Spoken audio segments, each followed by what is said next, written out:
Okay. Hi, I'm Siobhan Sarna, and I'm the founder of SIBO SOS. And the SOS has come to mean Save Ourselves. I'm the author of this book, Healing SIBO, which pretty much covers a lot of territory. And there's some great recipes in there too. But this is the book I wish I'd had when I first found out about SIBO. And what we're going to be doing today is talking to the one, the only, I'm in a really good mood today, you guys, sorry, Dr. Allison Siebecker. Hello, Dr. Siebecker. Hello, everyone. Welcome. I'm so glad you're here joining us today. And happy belated Valentine's Day to everyone. And I love the day because it celebrates love, and I love love in all its forms. So sending love to all of you. Thank you, Allison. Okay, if you have a question, Carney, anybody, Joseph, beautiful name, please put it in the Q&A box. So that's the first part of the business. Put it in the Q&A box. The chat is going to be reserved for technical issues, or if like we ask you a question. So please do not participate in side conversations in the chat. I know it's totally school marmy, but we have found it to be much more effective and less distracting for all parties, including our presenter, Dr. Siebecker. Okay. Clarissa, who is behind the scenes and a genius, she will be monitoring the chat for technical questions. And every time you put a question in there, she's going to put a cut and paste note. Please put that in the Q&A box to just save it all. Save us all that hassle. Okay. Be nice and kind or be gone.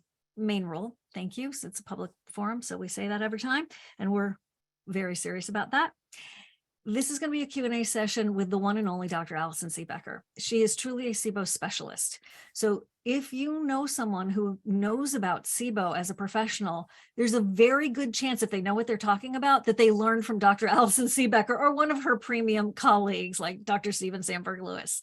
So Dr. Siebecker has taught and continues to teach at the most important SIBO producing information natural medicine college. She's in demand around the world to lecture for naturopathic and medical schools and conferences. And she's also an incredible clinician. She's not seeing patients right now because she's been working on her book. Yes, it's taking longer than any of us want, including her, but it's happening.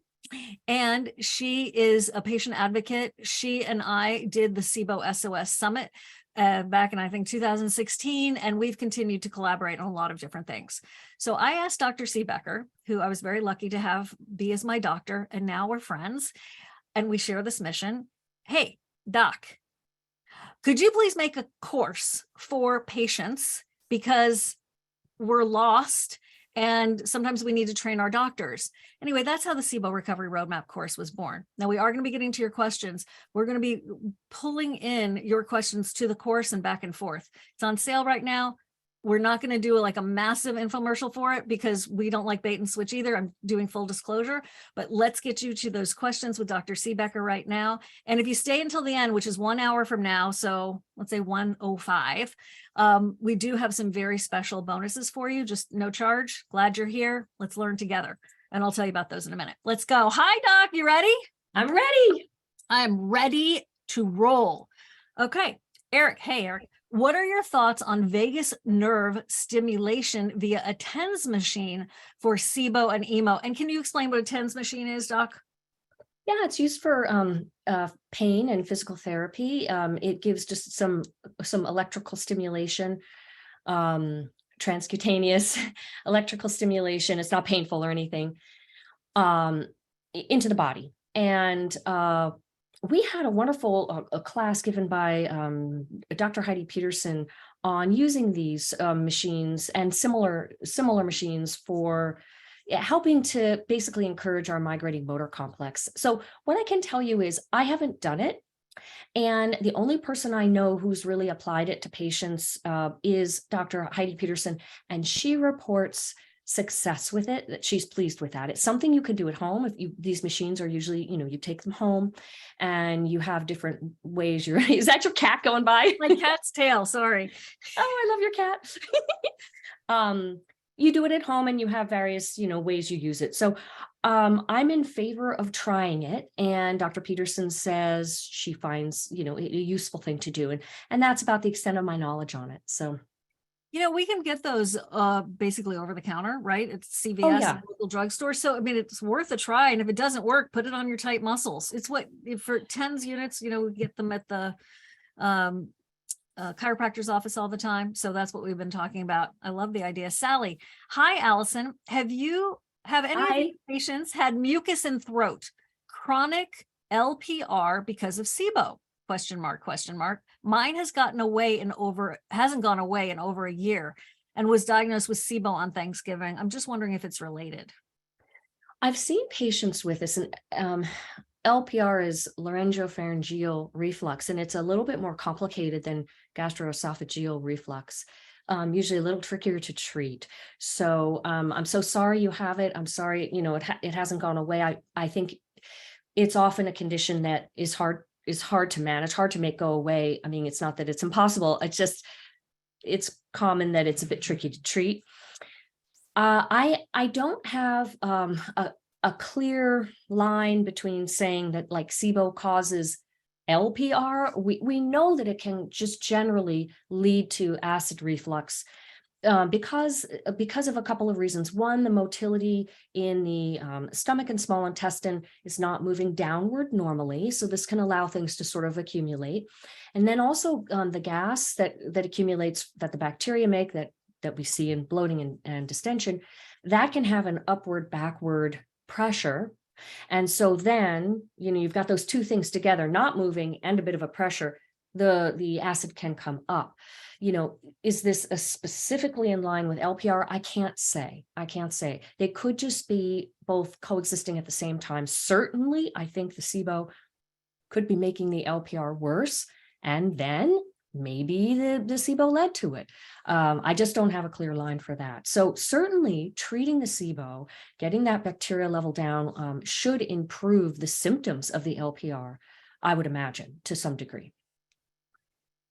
Dr. Siebecker, can SIBO cause or be caused by high bilirubin? And what is bilirubin? Not to my knowledge. Usually high bilirubin. So bilirubin is a breakdown product of red blood cells. It is detoxified in the body. We always make it, we process it through the body, and it's detoxified through some of the phase 2 liver enzymes and processes. If you have had high bilirubin on and off consistently, that is typically diagnosed as Gilbert syndrome, which is hereditary and completely benign. In fact, bilirubin is very high antioxidant, and it can be protective. So there's no real major concern with that condition. If you haven't ever seen this before, and by the way, Gilbert syndrome, you have intermittent high bilirubin. So you might do a blood test one time and it's normal, the next time it's high, then it's normal, then it's high, then it's high, then it's normal, like that. So the only thing, if by chance somebody has that, is they tend to not be able to handle hard living lifestyles as well as the next person. They're a little bit more sensitive to, say, smoking, drinking, staying up all night, these sorts of things, things that are stressful on the body. But if this high bilirubin, you've never ever seen it before, and you've consistently gotten blood tests, it isn't my first thought that it's SIBO. Okay. I want to show you all something. It's 12:09. We are going to probably go until 1:30, but if you stay until 1:05, which is that full hour, I want to show you what we're going to be giving you, which is, I'm going to share my screen quickly. My cat is out of control. If something goes crazy on my keyboard and like all of a sudden you see my Amazon shopping cart, please know I'll come right back. So this is the SIBO recovery protocol that Dr. Siebecker has used with thousands of patients. It's the 9 steps. It's what we call the SIBO recovery roadmap. It is the algorithm. And I'm going to show you a close-up of it in a second. It's also Dr. Siebecker's Quick Start SIBO Diet Guide, and then some lovely recipes, including her favorite cake, chocolate cake, we love, and deliciousness. So hang out there with us. And I don't have just one favorite cake. Let's be clear. Okay. Let's be clear. Okay. All right. from Linda. Hey, Linda, Trio Smart test. So this is the test developed by Dr. Mark Pimentel and Gemelli Labs. My best chance to test, I guess, is the Trio Smart. Really, if I can't get lactulose, you still would suggest the test using fructose, ? My GI doc says it's worthless and unreliable. I think the fructose. Also, what not to take and for how long before testing. So part of the question, Dr. Siebecker, is also combined here is how long after treatment to retest? Okay, so hold on a second here. Yeah. I'm going to share my screen and just show you, this is that algorithm Siobhan just described. And what this is it's sort of a version that we've paired with the course we have for patients that we're here to celebrate because we have a sale going on. I just wanted to show you right here is where the breath test is, right? And if you follow this line over, you're all getting this algorithm. And if you join the course, you have this. You can click the lessons about testing and retesting, all these ones we have test interpretation. So I'm just going to bring you over there. I just wanted to show you that, there's a lot of details to know about things about testing. This one I just clicked on is test interpretation. And we've just got so much information for you. So I just wanted to show you that in the course. I can't, I probably won't be able to fully answer your question. I'm going to do my best. All the information's in the course. So, okay, so Siobhan, you just said, how long you wanted to throw on the thing of how long after you finish treatment do you test? My recommendation is to test within 2 weeks. So within means day 1 to 14, basically. And the reason why is because we are using the retest in this particular case to see what the treatment we just gave did, how well it worked or didn't work, and to then help guide us to choose what our next treatment's going to be. So you do not want to wait like a month because then we can't see what we just did, because usually people can backslide because SIBO usually needs more than one treatment round. And so after a treatment round, if you're not better, we want to test so we know what to do next. This is if you're going to be the most methodical. But if you wait a month, people tend to backslide at about 2 weeks. So now we're past that time and we're sort of like, we haven't really been able to see what the treatment did. Now, back to her whole question about lactulose and fructose. Yes, I do think it's a fine idea to use fructose. This comes from Dr. Horolak.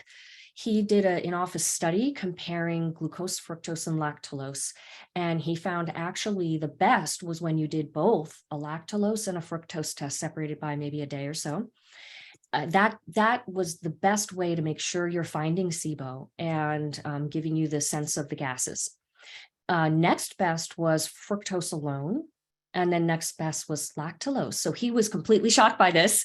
So I have not run this test like he has on patient after patient, comparing it to the other tests, then treating people and seeing how valid it is. I am simply passing on his recommendation, but I highly respect him. He's published so many studies. So yes, I think absolutely, if you cannot get lactulose, it is worth doing the test with fructose. And I don't think it's useless at all, but you have to do the test like a SIBO test, which means like my preference is 10 tubes or collections of breath, even 8 if you can, every 20-ish minutes for close to 3 hours. That is the way you would need to do the test. And just quick note, is it worthless, just the general SIBO test? Because a lot of docs, I'm sure all you come up against this, a lot of docs were back in the day, there was controversy over this of SIBO tests, and they have not updated their information with the new research. And the new research has completely validated the SIBO breath test. For diagnosing SIBO, it's been validated against culture and PCR DNA testing, which is done with, an endoscope going down in and grabbing the juice out of the small intestine. The test has been validated against this. So we have that kind of validation. We have those studies in the course for you, so you can take them to your doctor to help them get updated on the research that has fully validated it now. Okay, couple of other questions. For the TENS unit, you would put it on your belly. I'm not exactly sure. I don't remember what where exactly she puts it. I'm pretty sure she puts it on her belly, but Yeah. she gave us a class on it. And by the way, this is in our Next Step Summit, but I don't recall exactly where she said to do it. I thought that's what she said. Well, anyway, follow your intuition, right? I think that would be the best plan. Can you take IB Guard after treatment, Dr. Siebecker? And then we're going to get moving here. You can take IB Guard at any time. IB Guard is a form of enteric-coated peppermint in these little microspherules that are formulated that way to help them get lower down into the intestinal tract, really get past the stomach. Because the problem here is that when you take peppermint, it very easily can open in the stomach, high up in the stomach, and sort of cause a mentholated, very unpleasant mentholated sensation, and potentially worsen acid reflux, because peppermint oil relaxes the sphincter between the esophagus and the stomach. So if we can get it down lower, it won't do that. And so anyway, peppermint is used to help with a lot of symptoms. It can really help with pain in particular. And also peppermint has an antibacterial activity. So it has sort of a dual purpose that's nice in a SIBO patient. Mostly we use it to help with symptoms. You can take it at any time. Okay, cool. This is the SIBO Recovery Roadmap. This is the interactive version. Is that just like huge on your screen? Because but it's great. It's good to see. Great. Okay. So Dr. Steven Sandberg Lewis, Dr. Pimentel, Dr. Siebecker all contributed to this particular version of it. I even contributed a little bit too. Yes, you did. Thank you. Personal point of pride. So this is SIBO suspected, first and second line therapy. Well, so those first and second line therapies, I just brought up the idea of symptoms. So if you follow that over, you'll see to the left, symptomatic relief. We have lessons on a little bit lower, Siobhan. Yep, got it. There you go. Generally, then bloating, pain, constipation, etc. Let me see. Is it switching, Allison, to the other? Not yet. I think you probably got opened on another screen or something. I'm going to do that. So Zoom, share screen. I just wanted you to see how interactive this thing is. This is the algorithm. And when you're in the course, it literally, like, you have this question, you can click on it wherever you are on the algorithm, and it takes you to the lesson. So we have been micromanaging this course since the beginning, and Dr. Siebecker periodically updates it with the latest research, things you need to know, and that kind of thing. So it's a living, breathing course. I can see that with over 100 questions in this very short period of time, that you all, as I was, in deep need of information and guidance. So one of the things that I had in the beginning with deep Dr. Google dives was analysis paralysis, and I was misguided on a variety of things. Or maybe I did do something right, but it wasn't in the right order, which is where this algorithm comes into play. So if you can find the link for the course and go check it out. You get continuous Q&As. The people that started the course a couple of years ago, they're still coming to Q&As, no extra charge. We have a new version of it, which is called the Premium Edition. And that is where you actually get 4 additional small group coaching sessions with Dr. Siebecker, not a health coach, but with the one. And we have set it up so it's 4 of those sessions within 8 weeks. So you could literally get a breath test between now and the time the first one starts. And then we did it very on purpose. Boom, boom, boom. Yeah. And then you can upload your most recent breath test. Right on. And we can discuss it at the group coaching session. Right. Okay. Let's see here. I just want to show you this too. Oh, what am I doing? Right. Desktop. Okay. Is this the right, is this you and me, Allison? You see that? Yeah. Okay, great. So this is all the information about it. This is what you get. I'm going very fast. So if you click the link, she's an award winner from her peers. This is about her. This is about me. Mine's longer because I'm not a doctor, so I had to tell you more stuff about me. This is you doing the happy dance. These are testimonials. We do not pay for testimonials. We do not give discounts for testimonials. This is sharing the love from people just like you, me, and Dr. Siebecker, who's a patient.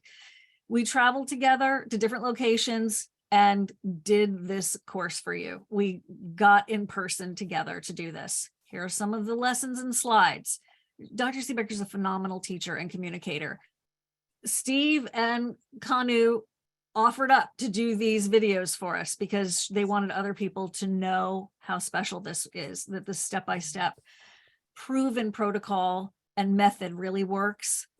You're getting a masterclass with Larry Warren about adhesions. You're also getting cooking classes and healing obstacle and treatment masterclass with Dr. Megan Taylor. And then here are the 2 ways. This is on sale from $497 for the regular, which is great. Or if you want that extra attention, then it's this price. We do have payment plans. And then I'm going way too fast, but you get the idea. You also, with the premium, which is new, you get these additional master classes. So I just wanted to show you that. You can click on it and find it for yourself.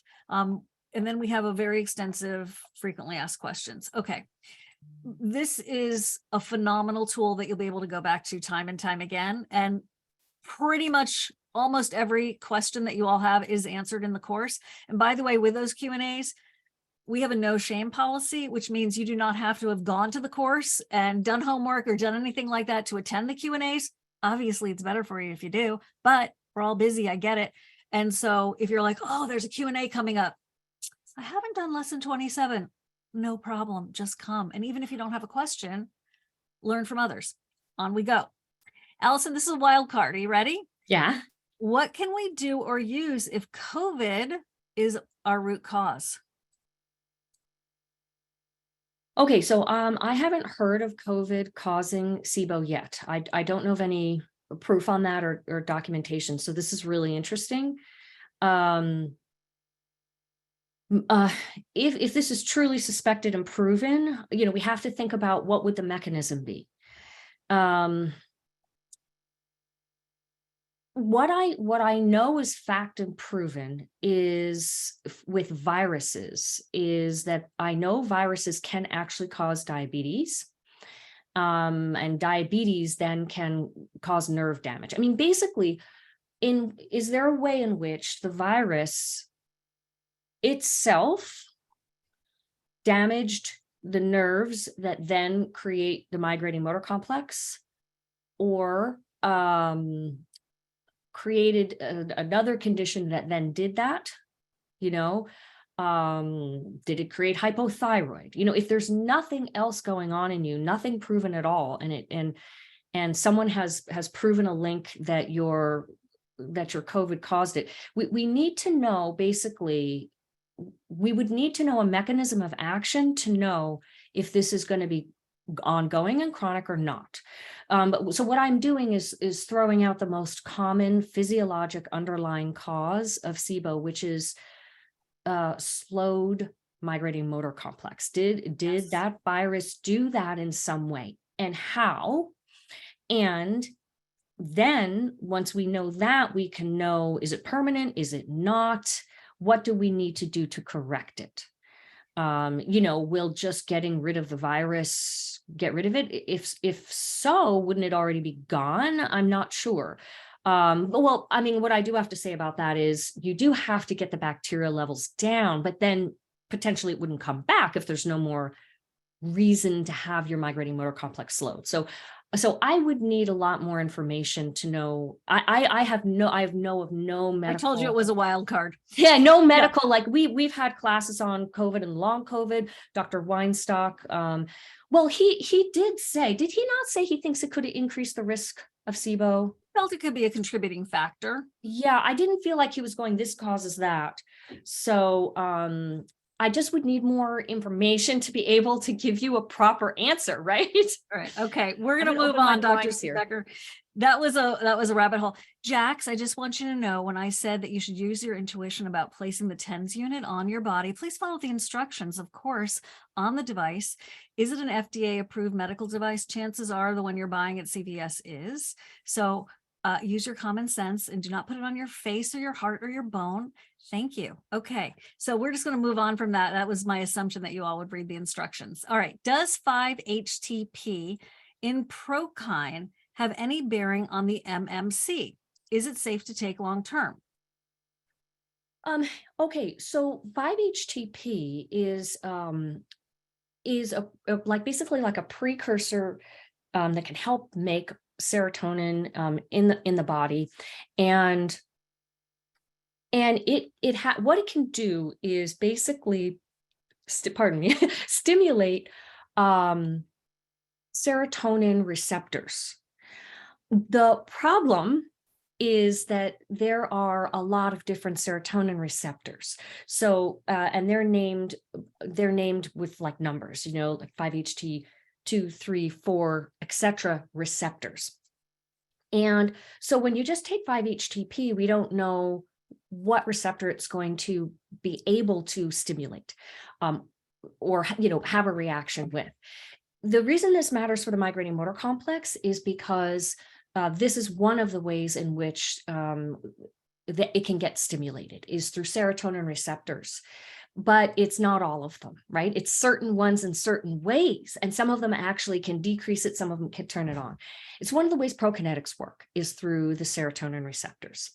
So it's basically what I'm saying is it's very non-specific. So we feel that in general, we feel that it could have an effect, and we see that these products do have an effect.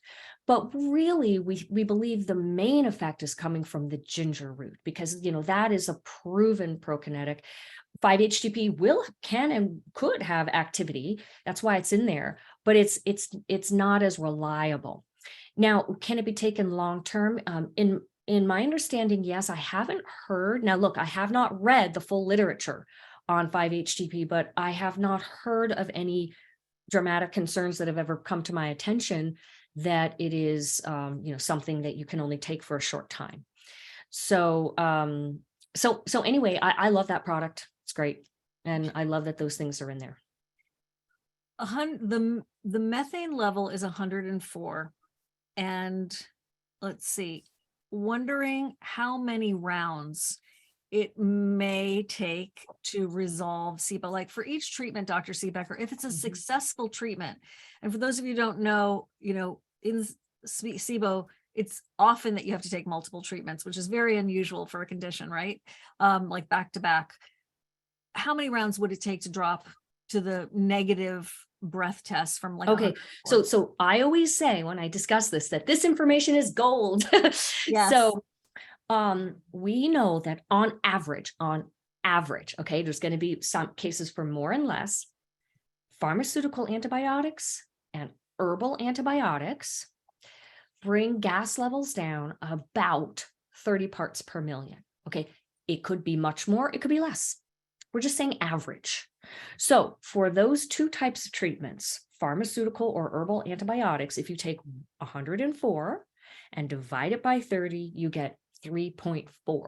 So 3.5 treatment rounds is what would be projected for those two treatment types.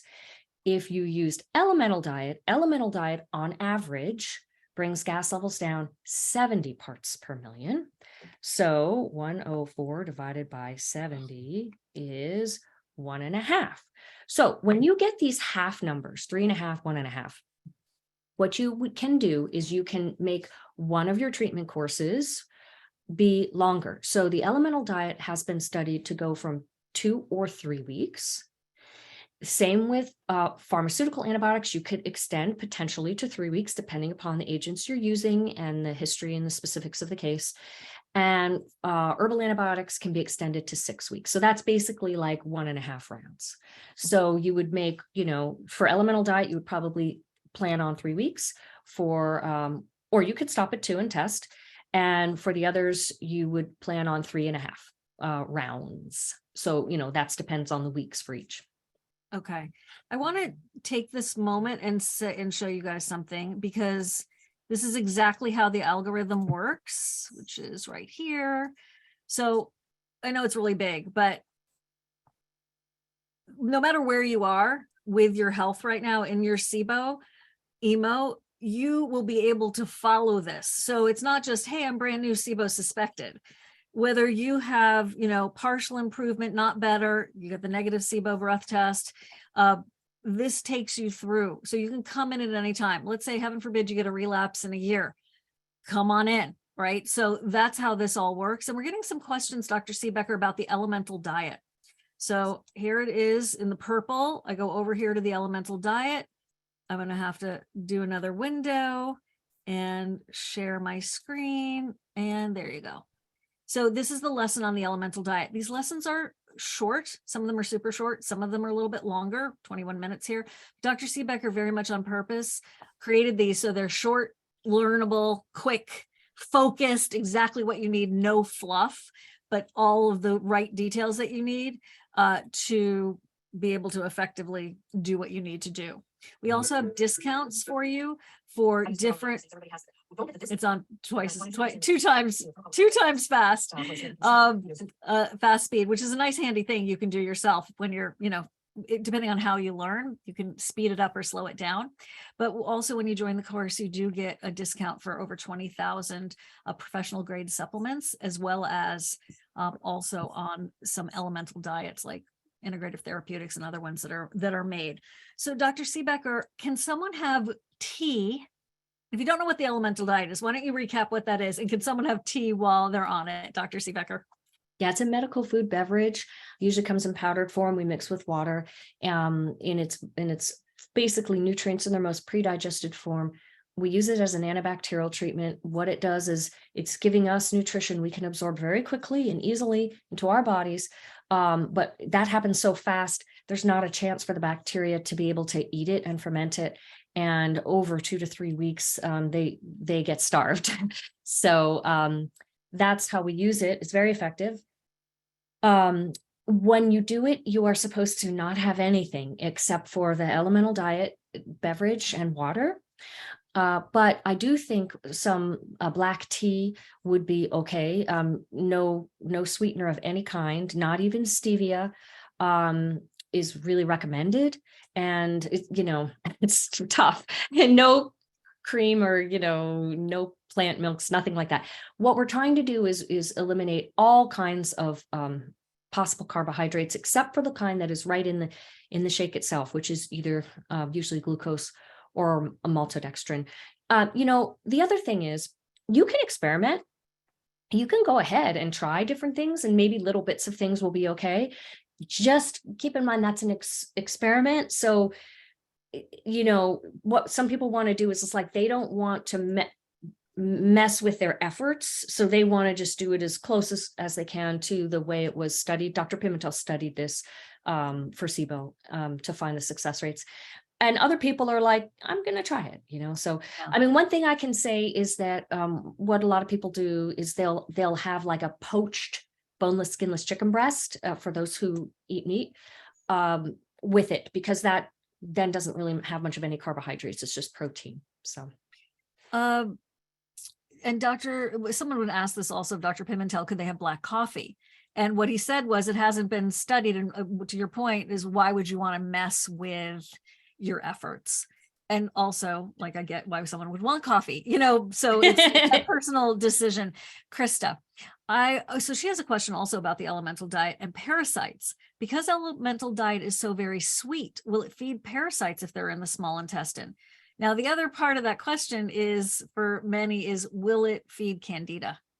That's really what we think of when you're having all these why can't I think of my brain? Simple carbohydrates, single sugars, is really the risk is more so for yeast overgrowth, which could potentially happen, especially in a more susceptible person. So in which case you can take antifungals with it as a preventative measure. So I wouldn't be as concerned about parasites. I think that the concern is more so for yeast.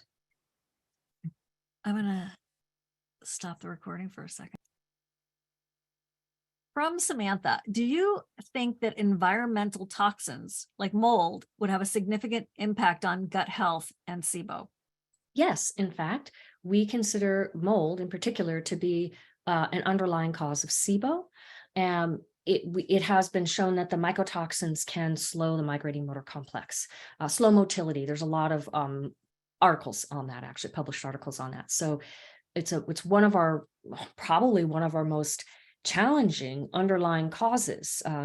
For those of you who may or may not know, mold illness is rampant in the world. Certainly in the United States, there's statistics showing that over 50% of commercial and residential buildings, more than 50%, have active mold. They've had water damage. It's just so common. And most people do not even think about it. And they just live in their home. If they can't see it, they don't think it's there. So a lot of times it's inside the walls, it's in the attic, it's in places you can't see with your eyes. So that's where, once people start diving into this, they get specialized mold inspectors, not like the kind that come when there's been an obvious water damage incident. And the issue is that treating mold can take some time in the body. We have to do various antifungals and binders and different things, but it does seem to be necessary. It really creates often challenging to treat SIBO. And it seems to be necessary for those who have mold and SIBO to treat that mold before you can really get to where you want to be with your SIBO. Like, the treatments may offer more temporary help, and you really need to treat that mold in your house or your work and your body before you get where you want to be with the SIBO treatment. So I was in deep denial about this for a really long time. I worked in a moldy building for 20 years, deep denial, and really made my SIBO and all of my health much, much worse. I was losing my hair. My SIBO was out of control. You were having like vertigo or weird kind of. The brain fog was insane. At one point I couldn't speak. It wasn't for very long, but I literally was trying to say words and they wouldn't come out. It was terrible. So if don't be a mold denier is what I guess I'm trying to say. It's so easy for me to say that now. But it was also well, what was I going to do? Leave my job? I mean, all right, mold happens. I didn't know what to do. If you do the premium version of the SIBO Recovery Roadmap course, we do have Dr. Jill Krista's masterclass included on mold, 2-parter. You can pick that up separately if you want to, if you don't want to do the premium, but I did want to mention that because we curated those 8 masterclasses to be things that were exactly this issue, contributing, things you need to know, including about parasites, etc. Okay, so Macy and Meg, I've got a combo for you here. Macy saying, can you do the kill phase too much? I've done everything over the last 2 years and it's not touching the extreme bloating. It's taking over my life. I cannot even wear normal clothes. I'm tiny. I know we feel for you. We've been there. 104 pounds and cannot gain weight, but the massive bloating is literally there 24/7 and way worse after any meal. So, oh my God, I have struggled with this myself. It is the worst. I'm a tiny person also. Awful. Okay, so a couple of things. Have you retested? Because we need to know if the SIBO is still positive, or is this coming from something else? Because, if you've literally tried everything, and that's the other thing. Have you tried everything? I'm believing you. I'm believing you that you have, but I want to answer this for other people who say I've tried everything. You really need to work through the lists, and I've got lists for you in the course of what are all the pharmaceutical antibiotics and combinations of them, what are all the herbal antibiotics and combinations of them, and the elemental diet. And so it's when you've done all 3 of those methods, and usually more than one from each category in terms of antibiotics and herbal antibiotics. I'm saying that because a lot of times what we see is really only one of those 3 treatment methods will really work for someone. It's really frustrating. So you'll do pharmaceutical antibiotics, herbal antibiotics. They're not really doing much for you. And this is with before and after testing, like you're tracking each time. You do the elemental diet and it works. Or it's the opposite. You do the elemental diet and it really didn't do anything. And then you try herbal antibiotics that didn't do anything, then you try pharmaceuticals and it works. So this may not be these 2 people's case, but I wanted to say that for everyone else. Now, let's say you really have done all 3 treatment types and even several options from the pharmaceutical herbal antibiotics. Another thing to think about is bringing in antibiofilms if you haven't yet. And probably in a scenario where you've really tried many, many things, you'd want to bring in the pharmaceutical antibiofilm that is the strongest that we have, that Dr. Paul Anderson recommends. And I have the handout for you in the course, but that's basically, it is something you would need a prescription for. There's an over-the-counter version, which is called, I think, Biofilm Phase 2 Advanced. However, that is truly not as strong as the pharmaceutical. If you're really struggling with SIBO, you probably want to get that prescription.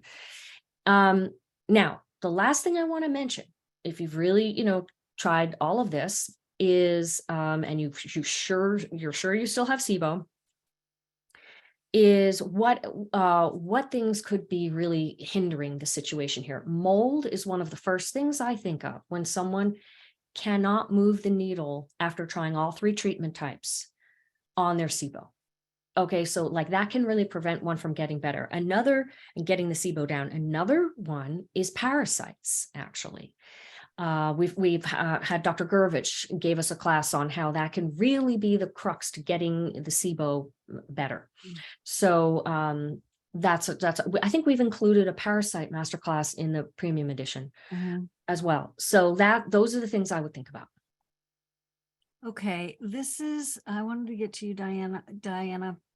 I have severe methane SIBO with a very poor migrating motor complex. I get impacted easily and blockages. Recently, I had to drink castor oil. Wait a minute. Hold on. I'm Okay. so sorry. I just wanted to say, for the people who have the terrible, terrible bloating, also, if you haven't heard any of my lectures, or if you have the course, please listen to the symptomatic relief suggestions for bloating and really try them actively, because I just know how terrible that can be when you're only wearing like pregnancy pants and, or huge schmatzas, etc. Okay, come back into this. I actually want to say something else too. If you have that kind of bloating, please get a gynecological exam as well, ladies, because there are other conditions that can also cause bloating. I mean, if you know you have SIBO, gotcha. But there are other things. Yeah, but for example, endometriosis is a major cause of SIBO and can cause extreme bloating too. Yeah. Okay, let's go back to this. So very high methane. Yes, she's in our Facebook group. We love you, Diane. And she's very active and very educated. Okay, here we go. Recently, I had to drink castor oil, got a colonic, and finally juice fasted on greens for 16 days. She lost 10 pounds. And the bigger problem is I had to stop lactulose, which physicians ordered for decades as her laxative. Do you have any other suggestions? She does not have a naturopath or medical benefits. It's interesting because lactulose is something that can feed it. So it is a laxative, and it can be in the right amounts, but it also is a prebiotic that feeds the bacteria. It's why we use it for the breath test, right? So Dr. Horlak has said there are some SIBO patients that really benefit from it. It's so interesting, right? And then others it's going to make worse.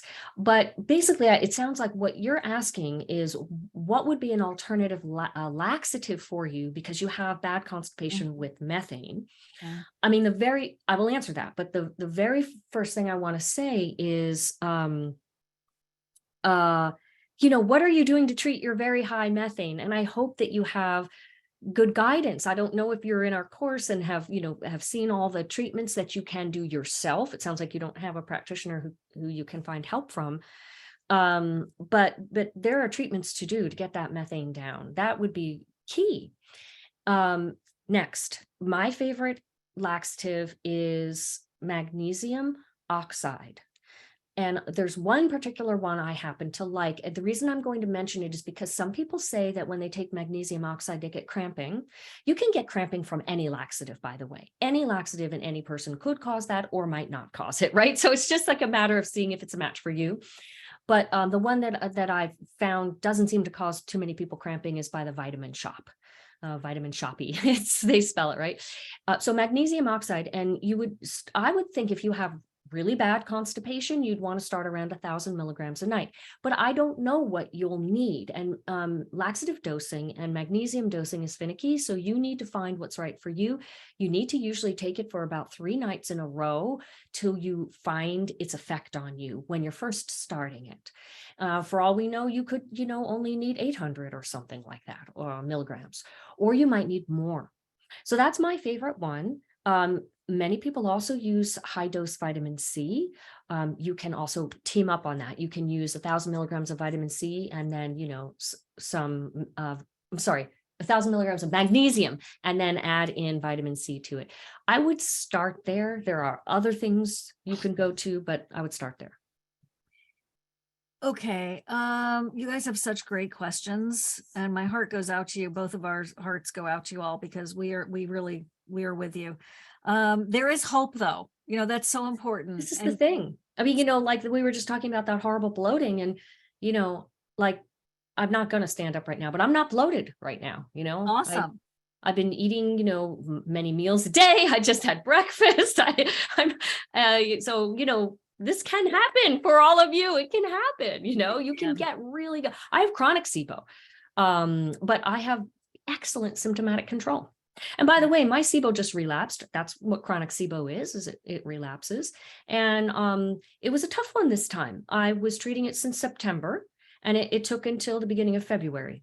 Wow. So, right. Okay. Like, you know, I don't have the easiest case, but I'm doing good. Right. Okay. And for those of you who are like, I don't want to just manage my SIBO into the future, I want to cure it. We are with you 1,000%. And this course is designed to help you wherever you are. If you have an underlying cause that can't be resolved, then you want to be what Dr. Siebecker is doing and what I'm doing, which is managed to within an inch of its life and having your life back, which is what we're also teaching you. So, and if you don't know what I mean, a lot of people, there are a third of cases, one round of treatment, they're good, that they get it cured, you know, and then there's those of us like myself, that's not the case. Right. Okay. So Dr. Friedman, I'm not sure if you're here or not, but there is a pro course. So if you are a professional on this call and you're like, I just want to do the patient course, my goodness, if you haven't had SIBO training, this is a phenomenal place to be. However, if you want to become SIBO literate and really help your patients, even with tough cases, Dr. Siebecker created an incredible CME course for professionals. And that could be anything from a health coach to a surgeon to whatever. And that is the SIBO Pro course. It really isn't designed for patients. And so Clarissa, go ahead and put it in. Thank you. I'm the over enthusiastic student. So like, this didn't happen, but I almost did. Like, oh, I love Rolfing. I'll become a Rolfer. Like, yeah. So like that would be too much, Siobhan. Really the pro course is too much for patients. It's colleague to colleague, that kind of thing. So I did want to mention that in case anybody's here as and Siobhan, I think we're giving we had a sale some weeks ago on it. And I think we are extending that sale. I think it's with coupon today for the professionals. And Clarissa, you'll probably have that information, but yeah. Samantha, how do you feel about stool testing, Dr. Siebecker? Are some labs better than others?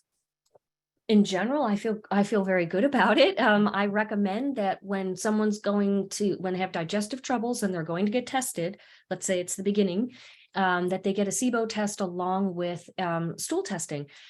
Now, what labs are better than others? There's a handful of labs that my colleagues who, you know, for instance, focus on parasites and such, like to use. But what I've noticed a pattern is that they bounce back and forth between a handful of these, you know, of these good stool tests.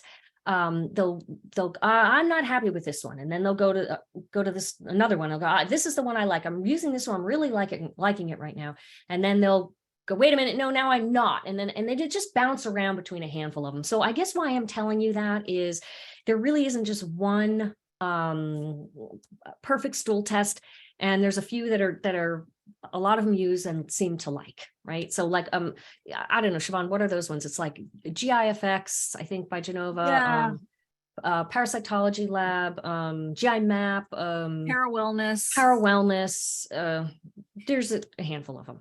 So someone's confused about the program. Do we work with the doctor with this program? You absolutely can. We are pro doctor. We would love for you to do that. Please, that would be the best. We have a lot of recommendations of how to work best with your doctor, but we also have recommendations if you cannot find, you know, anyone to help you, or if your doctor is sort of antagonistic. We just have a lot of sort of empowerment for you, and the best way to work with a doctor, you're the way through it. Is this program better than working with a naturopath? It's just different. It's just totally different. I mean, this is an educational course. It's not medical advice. Just like this is a course to educate you on SIBO and how to successfully treat SIBO. But, some of the ways to treat SIBO are not accessible to people who don't like, there's prescriptions. So, but you will be educated. Yes. And a lot of it is DIY. You can, and certainly Yeah. working with a There professional. are treatments that are not prescription. So you can, it's empowerment, you can do this on your own if you have to. We would love it if you can find a practitioner who can support you through this. That's the best of all worlds, but there's DIY as well. Okay, so Deanna and Jax both have a question about motegrity. Is it good to start prior and or during treatment? I know Prokinetic is good to be on after treatment. And then Jax was wondering, like, how long can I be on this motegrity Prokinetic? And does your body get used to it? Should I take a break from it? What are the risks? We get this question a lot, but I wanted to address it with you again, Doctor. Okay, I'm gonna go over these, but like people have so many questions about Prokinetics. Here's this algorithm again. And if you follow the line over, you see we've got, 2 big classes on Prokinetics for you. So, because I just want to say that, I know we have a lot of questions on Prokinetics. Obviously, I can't answer them all here, but we have a whole class on it here. Okay, more than one class. So, do you want to start it before your antibacterial treatment? We typically don't. You could, there's no harm in it. The reason you would start ahead of time is if you are trying to get some symptomatic relief out of it. Prokinetics can help with some symptoms, particularly like acid reflux they can help with. Although, you have to be careful because if you're using an over-the-counter one with ginger, sometimes ginger can worsen acid reflux. These are all these little things that, I want to be able to go over with you in proper detail. Anyway, there's no harm in doing it. But it's not like recommended to start a Prokinetic before antibacterial treatment, before you've done any. Now, after you've done your first round, then you do start it because you want to be on it between rounds. Then becomes the question, do you continue it for your next rounds? You don't need to. It's not really the recommended protocol that you continue it per se. You will save money on your products or your prescriptions if you don't do it during your next antibacterial round, right? But there's no harm in being on it during your next antibacterial round. So you see what I'm saying? It's like you can, but you really don't need to. So the times you really need to is when you're off of your antibacterial treatment, between those rounds and afterwards. Now, how long do you continue taking it? First, let's take the question of can they lose effect? Absolutely. Prokinetics are a category of medicines that can lose effect over time, depending upon the person. We used to see this quite a bit with ginger and low-dose erythromycin, to the Prokinetics we use for SIBO. So when do they lose effect? It depends on the person, but I would often see around 3 months. If that happens, there's a couple of options. You can stop it for at least 2 weeks, if not more. That's called a drug holiday in pharmaceutical language, even if you're not using a prescription, and then come back to it and the effect is often refreshed, or you can just switch to a different one. We have, multiple options of Prokinetics for SIBO. And you probably would want to be on a different Prokinetic for the time period you're off of the original one. Now, how long do you keep taking them? You can keep taking them for ongoing. I have to say with motegrity, which is percalipride, I have not seen as much resistance to that particular Prokinetic as I have to others. So that one I have had people on for many, many years without having to take them off, without having them lose effectiveness as often as the others. So anyway, people who have chronic SIBO, they are on a Prokinetic ongoing, like they would just take, let's just say like a multivitamin, or you would take your vitamin D all the time or something like that. And the issue really is only if you're going to become tolerant to it, if it's going to lose effect, and then you might switch it up. A lot of questions about the low FODMAP diet. By the way, in 10 minutes, I will give you those handouts, and don't forget what we talked about when the recording wasn't on, because that's just limited as well. But for the low FODMAP diet, Dr. Siebecker, do they need to stay on it after a treatment round? Do they need to stay on it after it's a successful treatment round and SIBO's resolved, as well as when you're doing a treatment, is that the best diet to be on? And this is such a complex topic, right? So complex. Good Look, luck. can I just please once again say, for those of you who are not yet in this course we're putting on sale right now, I would really encourage you to join if you have dietary questions, because I have extensive lectures, multiple lectures, and even a 4-hour Q&A on diet in this course that is extremely answers pretty much every question you would have. So the low FODMAP diet is one of about 5 or 6 key SIBO diets we have. It was not originally formulated for SIBO, although they did know about it when they were formulating it. And it is not the most effective at symptomatic control out of all of our options, because it allows a good amount of carbohydrates. Specifically, it encourages polysaccharides, fiber in particular. However, that doesn't really matter, because the strategy with lower carbohydrate SIBO diets and SIBO for symptom management is you just pick any of them, and then you must customize it to yourself, because the carbohydrates that a person reacts to when they have SIBO differ greatly from one person to the next person to the next. So there isn't one diet that is the magic thing for everybody. And, just as an example, like carrots will flare this person, but carrots don't flare person B and C. So you just have to trial and error a lot of things. So, okay, having said that, now the questions are really about when to do it and when to be on it. The main purpose of it is to reduce symptoms. So you can be on it before your treatment to help you with symptoms, like while you're waiting for your doctor appointments or whatever else. Okay. I wouldn't recommend, if you haven't been on it yet, doing it and then getting a test. If you can possibly get your test before going on the diet, I would prefer that. Now, what about doing it during antibacterial treatment? I think it's fine. Dr. Pimentel doesn't like to do that, particularly when you're going to do pharmaceutical antibiotics. I think it's much more suitable when you're doing herbals, because they take longer.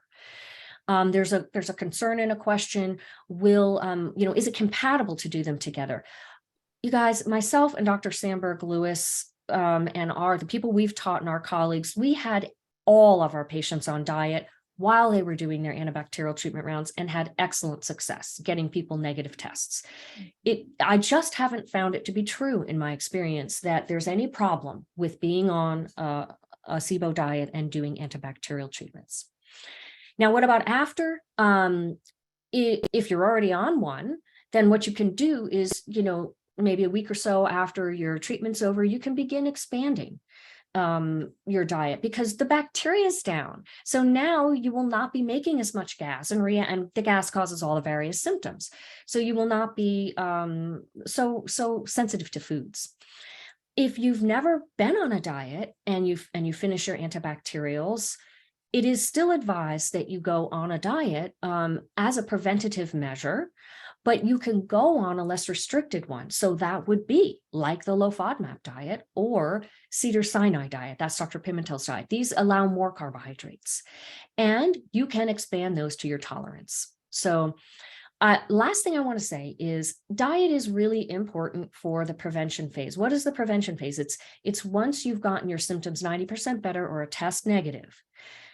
2/3 of cases we know will relapse. We don't know how to tell ahead of time, unless we already know what your underlying cause is, whether you're going to relapse or not. So during this part where you're better, we want to take extra insurance to make sure you don't relapse.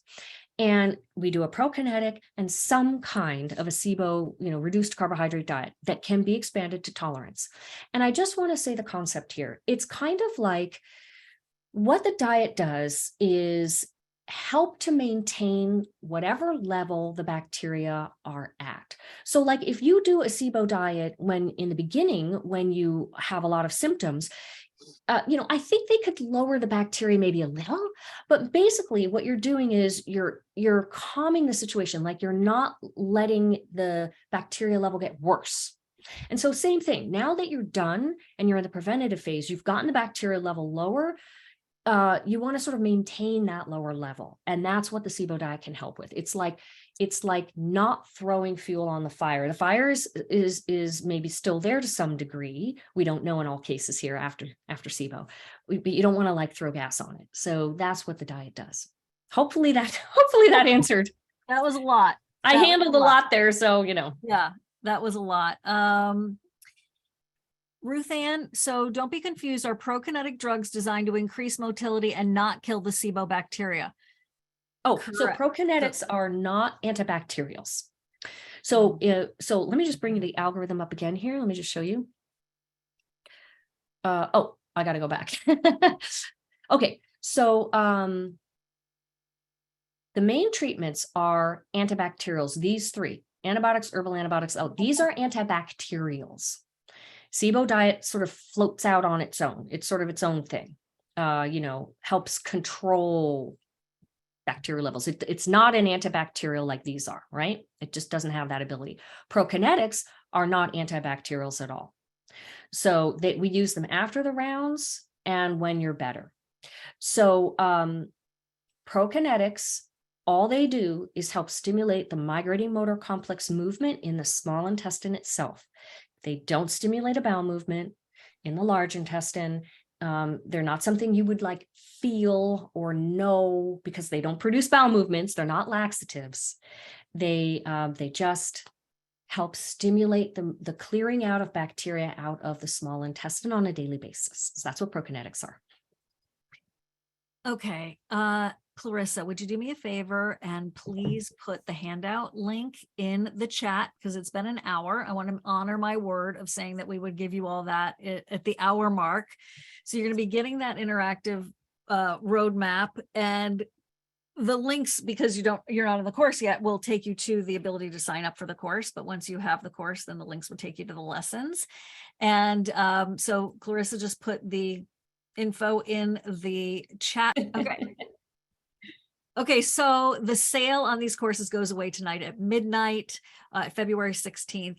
That's Eastern time. So please do not hesitate. Okay. Dr. Siebecker, does intermittent fasting impact SIBO?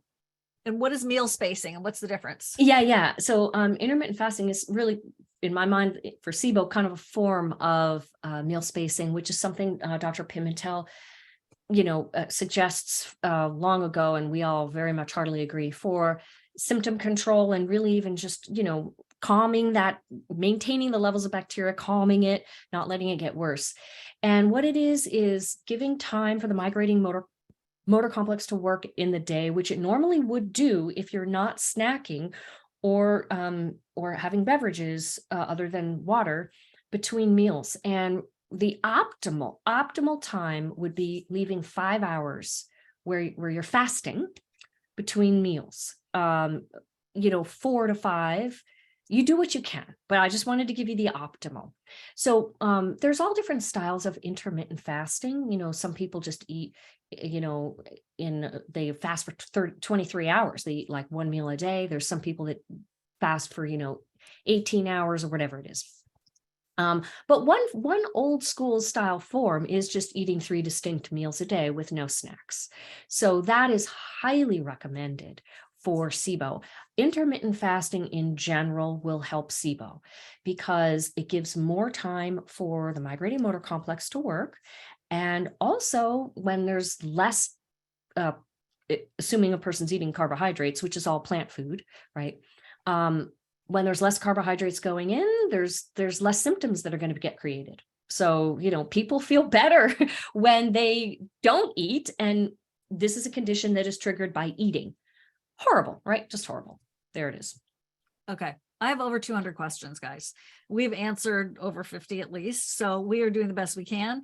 And should we be on some sort of SIBO diet indefinitely after being SIBO free, or once you expand your tolerance, you can continue expanding foods? So that answers like 6 people's questions right there. Well, I did already say that I believe you should expand your diet. So are you on some kind of a reduced carbohydrate diet? I would suggest you stay on some form of a reduced carbohydrate diet. So like maybe it's not like however you would have eaten carbohydrates before you figured out you had SIBO and altered things, but not as strict as some of the diets are.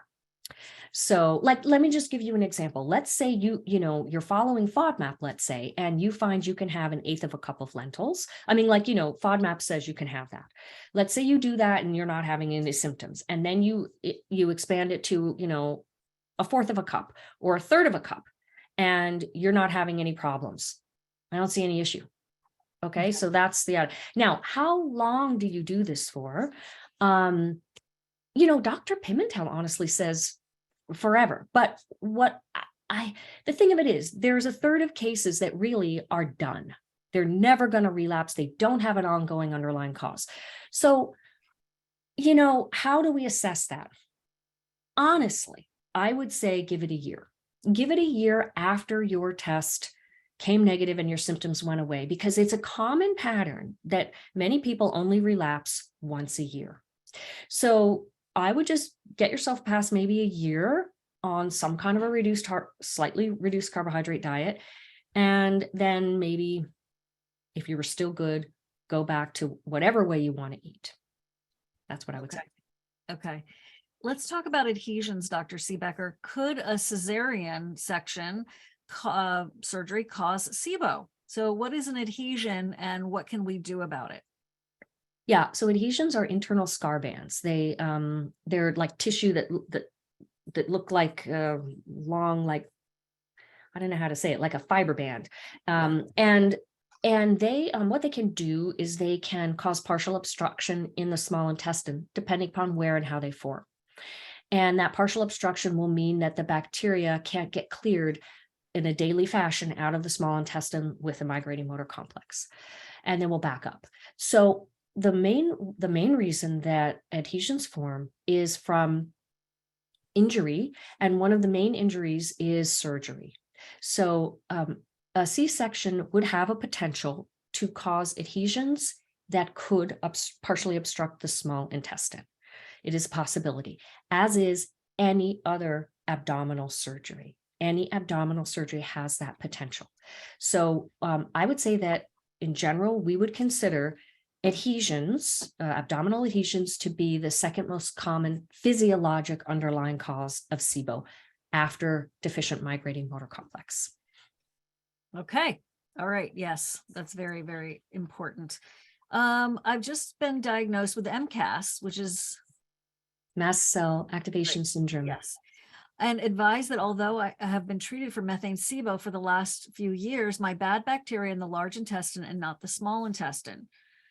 Okay, so wait, so she's been treated for methane SIBO for the last few years. My bad bacteria are in the large intestine and not in the small intestine. So she no longer has SIBO. She only just really has LIBO, kind of like IMO of the large intestine. I've been advised that I have a high histamine issue. How should I change my diet, please? What diet do you recommend, as I do not cope with any fruit and currently limit my carbs as they make me fall asleep? If I remove lentils, chickpeas, peppers, avocados, tomatoes, what should I fill up on and help my motility? I eat chicken, turkey, fish, and veggies currently. So you get the idea. You said all those things fast, but if you haven't tried white rice and white potato, you could, because I heard you asking how to fill up. Also, you could try, I don't know if you have a dairy protein allergy, but you can also try lactose-free dairy that is not fermented, because you have histamine issues. So, just like store-bought, lactose-free milk. These are things like that. In terms of what diet you should follow, I really like, for MCAS, I really like Beth O'Hara. Yeah, has a website with a histamine diet that I like that one, because she has some things on there that are little niggly things that I really think need to be on a low histamine diet that she includes, that I was impressed that she knows about those things. So check her lower histamine diet. But if you have IMO, basically methanogen overgrowth, you're likely going to need to combine that with a SIBO diet, which, she doesn't. There is a combined SIBO histamine diet that Dr. Jacoby has, but I haven't compared it to Beth O'Hara's recently to see like how it's different, but that's an option. So that'll get you going. There you go. And the biphasic diet from Dr. Jacoby, we love Nerala, is Yeah, based her diet, the diet that she uses for SIBO is my diet. It's the SIBO specific food guide put into phases. She's made some alterations, kind of made it her own now. And she takes that and combines it with histamine. So Christopher is saying, while treating IMO with antibiotics, can you relapse while getting treatment? Like you feel a huge flare on your final days of the treatment. Could it be the bacteria/archaea being reborn? Or do the neomycin and rifaximin make them inactive while being treated? This can happen. And there's two things I think of here. The main thing I think of is sometimes people actually start to relapse while they're being treated because the medicine has run its course. And even while you're on it, it's like no longer working. And so you start to relapse as if you're not on anything.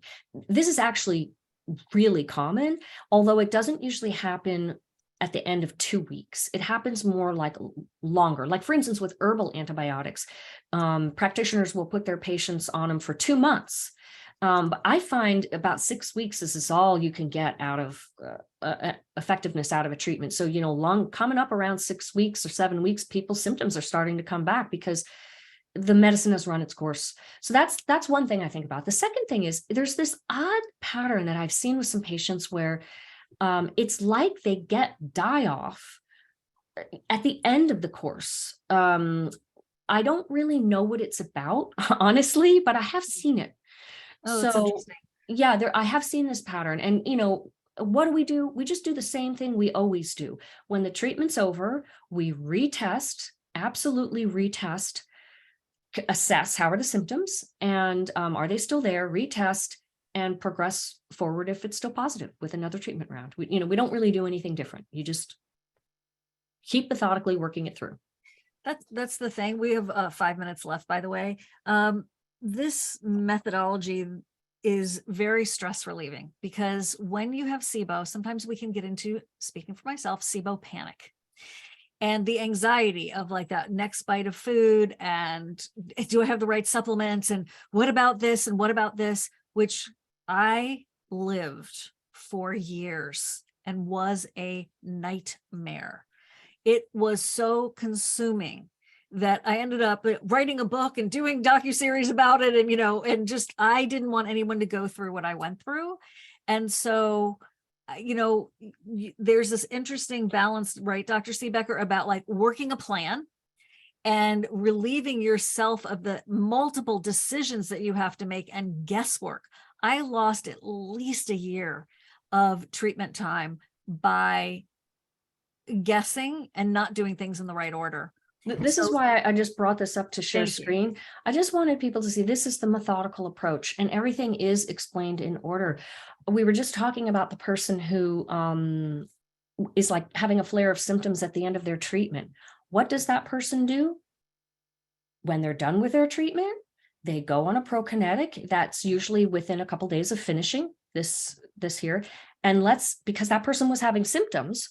So that means where are they? They're here. Partial improvement. Their symptoms are not all the way better. They still have symptoms. That is when you do a SIBO breath retest. That is when you retest. So this is what I was indicating, right? This is the methodical approach, right? You finish your treatment, you go on a prokinetic right afterwards. There's still symptoms. That is when you retest. And you just work it through wherever you are. And it kind of like what Siobhan was saying, it takes the, let's hope, the emotions a bit out of it or down.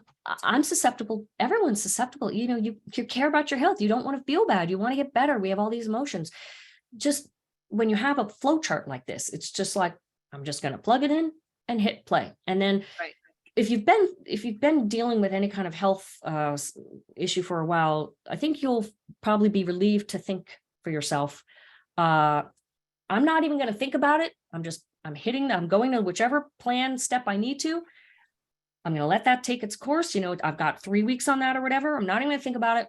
I'm just going to live my life, and then I'll come back to the flow chart and take it step by step.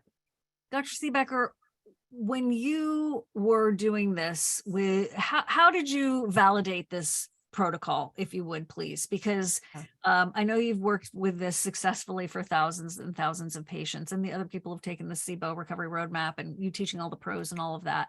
But could you just give us a little backstory on that? And we have 2 minutes left, so no rush. But quick backstory is yeah. the original algorithm for SIBO treatment was created by Dr. Pimentel. He did research studies on the individual steps like elemental diet, pharmaceutical antibiotics, prokinetics, okay? And he published those studies, and those were studies done on patients, right? So he proved that that worked. And then he also just generally used this algorithm, I think it was for over 7 or 8 years. And all he did was see SIBO every day, right? To prove that it worked. And then he published it in 2006. Then myself and Dr. Sandberg Lewis used that as the basis. And we added some additional things like the herbal antibiotics. We spent, we discussed with many herbal experts what we should make those protocols be. We tried them with our patients, we refined them. And what we did was we run before and after SIBO breath tests on every single patient, every single time. So we exactly knew what everything we were doing, what effect it was having. And we did that for many, many years. This was when we had created the SIBO Center for Digestive Health at the Medical University where we teach. So it was a Medical University SIBO Center that we're seeing patients in. So we did this. And we used this, our version of the algorithm for 3 years with all of our patients before we then published it in, I can't remember when, I think it was 2013 when we first published it. And since that time, we've taught it to all our medical students, all our colleagues, and I hear feedback from everybody.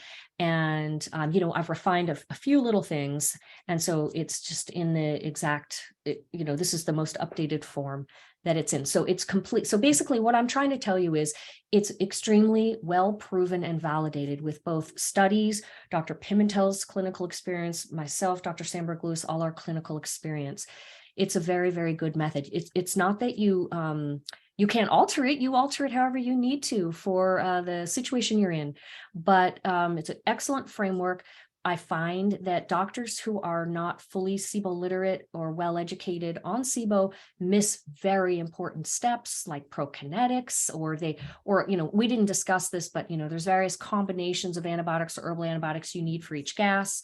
They'll maybe miss that. They maybe won't know the right doses.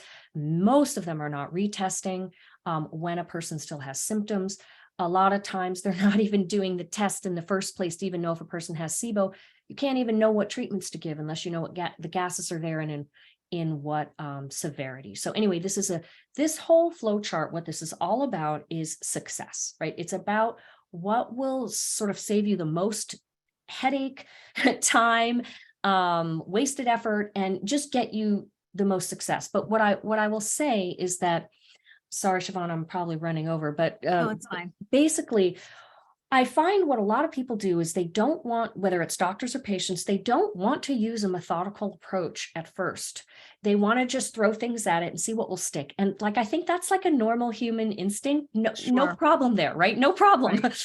The issue is if that doesn't work, right? If you're running into trouble or you're it's going on too long, not that this can't take time, but that's when you really want to be methodical. Just be methodical about it. That's when it's enough already. Let's get real. Let's follow the steps that we know work in the right order. And then your success, you shorten the time. You save money ultimately. You save money and time, and you save headache. And also you can just relax. This works. And people will question when it doesn't matter who it is. We know this is a condition that for 2/3, the majority needs, actually that's a different statistic, but still the majority, you need multiple rounds, right? When you're getting on your 3rd or your 4th round, even though you will have heard me say it a million times and you see it indicated on the algorithm, let me just show you where it's indicated. It's here. You treat, you're not better, you retest, you're still positive, you retreat. It's this arrow, this purple arrow going up. It's right here. even though it's right here, by your third or fourth treatment round, you're going, something's really wrong with me. This isn't working. I have some other problem, or like my SIBO's like intractable. It's not getting better. You do that fourth or the fifth round, and guess what? You're better. So it works. For those of you who are interested in the mold masterclass, Jenny, I see that you were asking about the mold. You can find that on SIBOSOS.com and courses.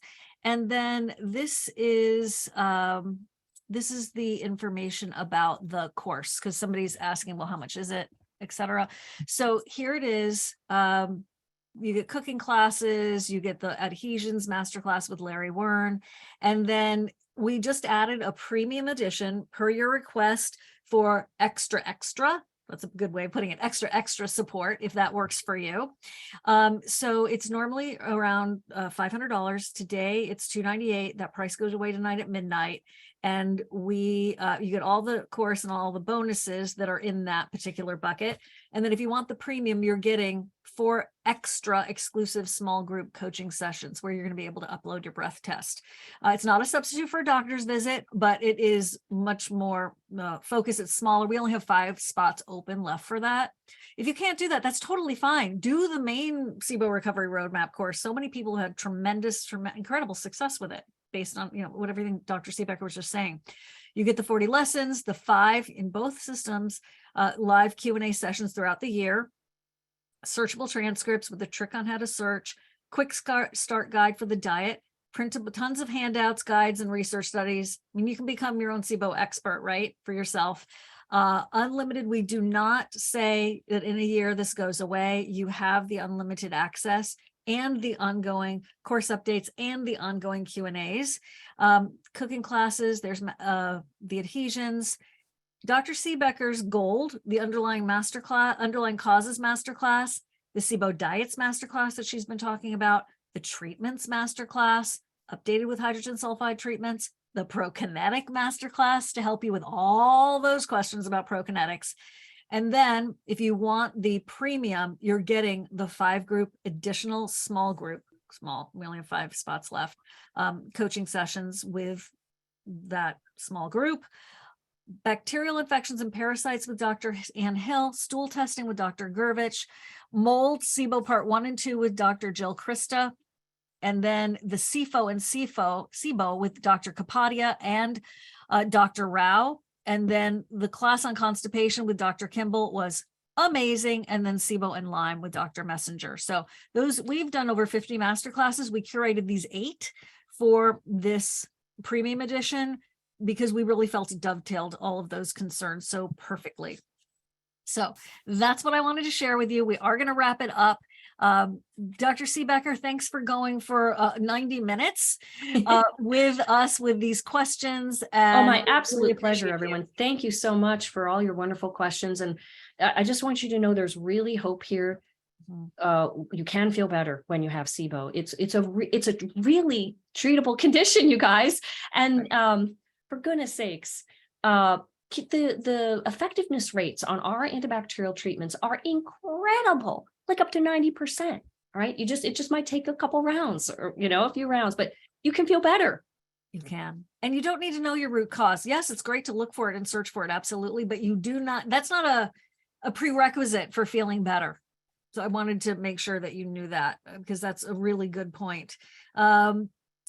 Linda, thank you. We do try to have high integrity. We like to, treat people like we would like to be treated. And we like to, put it all out there for you so you can make your own wise judgments and decisions. So Dr. Siebecker, with that, I say adieu. I'll talk to you later. Thanks, everyone. Here's a hug for you all. Bye. Yeah. Don't yell at your doctor if they don't know this. They weren't taught it in medical school. So maybe you can just help to train them. Okay. And a couple of people have been asking, like, how do I know if my doctor is, SIBO literate and can really help me? One way you can reverse engineer that is to ask, do they do a lot of SIBO breath tests? Do they prescribe Prokinetics? What is their, what's their usual protocol? And so, obviously the receptionist in most doctors' offices aren't going to like whip it all out for you, but maybe you could ask to speak with a nurse before you go for that appointment. So we talk about that in the course, reverse engineering, how to find scripts and coupons and the proper people to help you, in addition to you learning, on your own and being able to do a lot of things on your own. So Dr. Siebecker already addressed talking about the reliability of the SIBO breath tests. So I gotcha, Sally, I think that's you who's saying, yeah, your doctor is not into it. She said that the SIBO breath test was hooey. Well, it's not. So I do wish you luck in finding someone, and there are lots of options for you. So this could be your beautiful, beautiful answer. Okay. Thank you all so much. We wish you all the best. And we'll see you next time or in the course. Take care. Bye-bye, everyone. Thanks, Clarissa. Thanks all. Really appreciate you.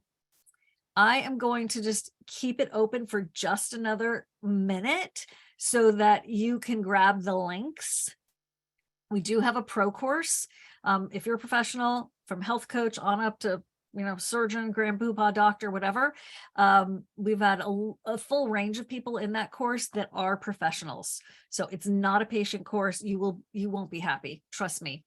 Even I wouldn't want to take the pro course, okay? Because it is so advanced. It's so granular. It's so wonderful if that's what you have, people coming in and you are their doctor and you want to help them, even complex cases, and you want easy, quick, effective methodology based on validated studies and Dr. Siebecker's training. SIBO Pro course is for you. It's on sale right now too. The premium is for patients. It's definitely not pro. It is for patients, and it's with that extra support. Okay. If you have any other questions about the course, you can email us at info@sibosos.com. We'll get back to you hopefully very soon. But we really wanted to make sure that we covered as many questions as possible. So Yvonne is looking for the pro course. Claudia, the money back guarantee is 10 days. So that's for the patient course. So it's 10 days. Yep. That's what it is. No questions asked, 10 days. We used to do 30 and it was getting abused, to be perfectly transparent. And so we scooched it to 10 days. Actually, in marketing in the world, I used to work at HSN. The longer the return policy, the less chance you have of people returning things. But this is a different animal. Like, this is full, like, I'm giving you the meal and I'm saying, in 10 days, if you don't like the meal, you can get your money back. So we just ask for everyone to have high integrity and to treat us the way you would like to be treated. So, okay, great. Thank you very, very much. Hi, Dr. Freeman. Yes, do reach out about the pro course. It's phenomenal. Seriously. Dr. Pimentel, great testimonial from him, great testimonial from Dan Kalish, and all kinds of wonderful people. So it's a very special course and people have been very, very happy with it. Okay. It's 1:31. I'm going to go now. All right. We'll talk to you soon. Thanks so much for everything and for your valuable, valuable time. We wish you all the best. Take care.